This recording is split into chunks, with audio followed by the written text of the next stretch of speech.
The youth haven't abandoned religion, or even the Abrahamic vision of God, like the headlines would have you believe, quoting older folks, bemoaning dwindling numbers of younger faces affiliating themselves with paper identities. Clearly, these people haven't looked on Instagram, or booked a trip to an ecstatic dance or trance festival, or even gotten lost traveling on the open road, or up in the air.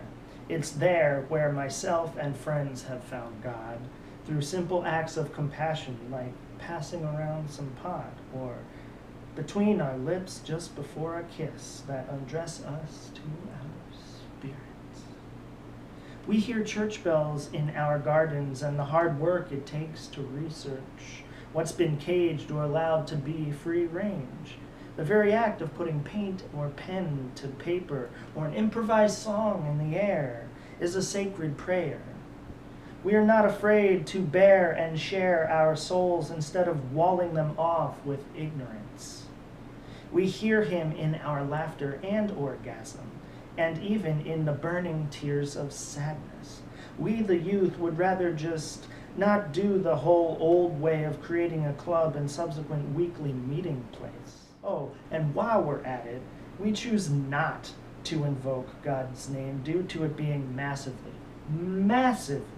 overplayed in bitter political debates and sour conspiracy theories, creating a less than heavenly taste for so-called saints and saviors parading around, claiming only thou knoweth a certain book that was written 2,600-ish years ago in another language, supposedly by those who hanged with Jesus, yet it was edited in multiple lifetimes while meshing together the stories of Gilgamesh into pagan ritual holidays. Come on. Look, I'm not saying we don't believe, but if you want to know what's making the youth leave, then maybe the local leaders need to re-examine a few things and demand a little more grace from their aging congregation, while shutting down voices of condemnation cloaked in pages of said sacred text instead of trying to appeal to youth through celebs and hip pastors who show off tattoos and ditch the threads. Look, the youth are not stupid.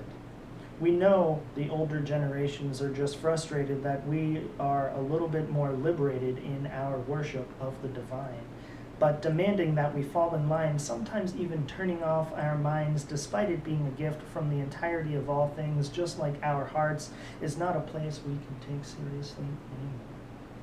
You see, it's not about church being boring. It's about the church ignoring its annoying, holier-than-thou, do-no-wrong habits instead of cleaning up its act to have more than a superficial impact on the lives of those who go to church every Sunday. If you want the youth to ever come back one day, maybe take a little more action rather than sitting down or standing up for thoughts and prayers. Because there's more good to be done everywhere, especially on this sacred planet protecting the air and the trees. That way we can all continue to breathe in and out the entirety of all things and keep the faith going stronger and longer than a generation.